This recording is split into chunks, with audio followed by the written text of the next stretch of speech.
Hello everyone. Today I wanted to talk to you about creating quality video content or vlogging, and I thought what better way to do that than through a vlog. So we're going to run through some of the things that you should not do when creating video content. The first is your attire. Like we discussed in the blog, your personal appearance is the first impression that you're going to make. So you want to make sure that your appearance is on brand. Maybe if you're a fitness guru or lifestyle person, a hoodie would be an acceptable attire to wear for video content, but usually not. You want to wear whatever is on brand. You also want to avoid really busy patterns or text. People will be distracted. They'll be reading your shirt as opposed to listening to what you have to say. So take this off.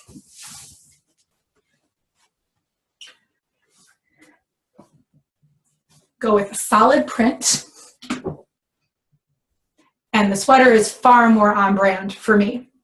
So less distracting, more professional. The next is the audio quality.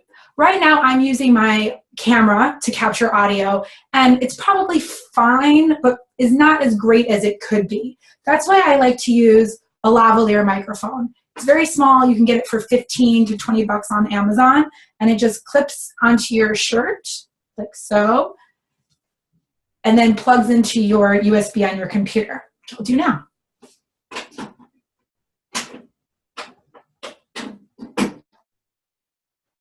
There. Now you're using the sound through my microphone.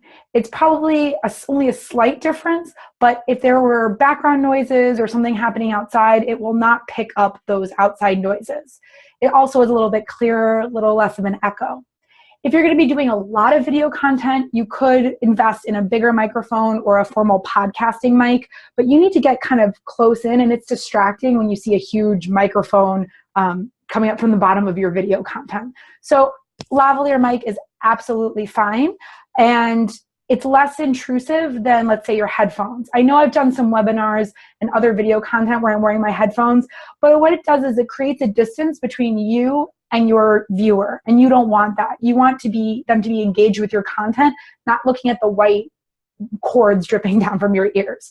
So I recommend, if you're going to be doing video content on a regular basis, to invest the 15, 20 bucks in the small lavalier mic. So the third thing, the background. This is super distracting. You probably have been looking at my Christmas cards or trying to sneak a peek at my calendar. You do not want your audience to be distracted by what's going on in the background. You want a plain background. So we are going to move. I hope you don't get motion sickness.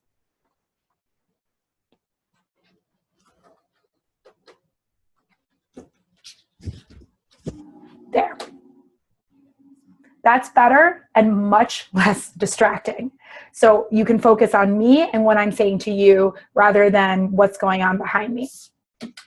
The next thing you have to consider is lighting. I'm very fortunate where my office has a skylight and I film during the daytime, but there are a lot of lights that you may want to consider purchasing if your office is dimly lit or you have a studio space and you're going to be wanting to record at night. Lighting is key. You do not want to be dark. You don't want a shadow cast over you. So I recommend going online. There are a number of professional lighting contraptions that you can buy. Do not shine a light directly on you like a spotlight, because especially if you wear glasses like I do, it's going to create a glare. You also want to be lit from the top down, not the bottom up. If you remember going on camping trips or going to camp where they told ghost stories and they shine the light underneath your chin to make a scary face, that's kind of what it's like. You don't want lighting from the bottom up. You want from the top down. So even if you have a floor lamp, make sure that the light is high enough or that you film lower down so that the light is coming from on top of you versus from the bottom. Finally, I'm not a big fan of doing a script. I think it sounds too rehearsed and not authentic. Instead, I recommend creating a list of bullet points that you can follow and then taping them near your webcam. As you can see, I have my bullet points, and that's what we're going through. Again, your audience doesn't really care about any ums or breaks or little pauses that you take during your spiel. It's more important that you are connecting with them in a natural, authentic, and engaging way. And it's really hard to do that when they're watching your eyes read the lines of a script across their screen or saying something that sounds really, really rehearsed. This may result in taking multiple takes, and that's fine. This is my third take, but that is totally fine. It really is. Don't restart just because you paused or said or slipped up. Try recording all the way through and see how it turns out. Chances are it's going to be better than you think. Finally, focus on the camera. As you can see, I'm looking at my webcam, which is here. My computer monitor is here. It is very distracting when someone is talking down to you and not directly at you.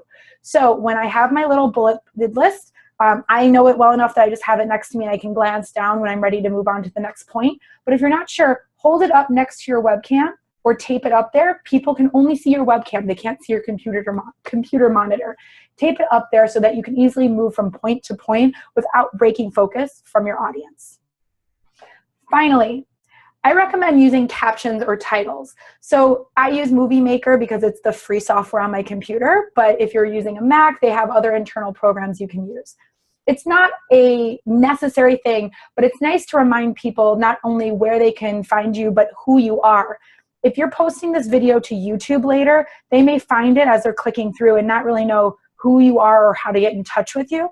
So I recommend adding a caption like this one to all of your videos. Finally, keep it short. Our attention spans are very small and people like to move on to the next thing. If you have a point that you're trying to make, I recommend keeping all your video content to under 5 minutes, preferably around 2 to 3 minutes. That's really the longest anyone's going to watch a video. So if you have like a long webinar, a long presentation, try breaking the video content up into 3 or 4 different increments so people can easily just click through or watch them on their own time. So in the interest of keeping it short and sweet, just want to run down all the points we discussed. First, you want to make sure that your attire is on brand. See, I paused. It's okay. It's more natural. I'm not reading a script. So to recap, make sure your attire is on brand without any writing or busy patterns. Make sure you use a lavalier mic or some other mic that's going to capture audio and not take away or distract your audience. Make sure that you have a clean, non-distracting background. Make sure you have good lighting, that you're not using a script, you're just using bullet points, and that you focus on the camera, use captions, and keep it short.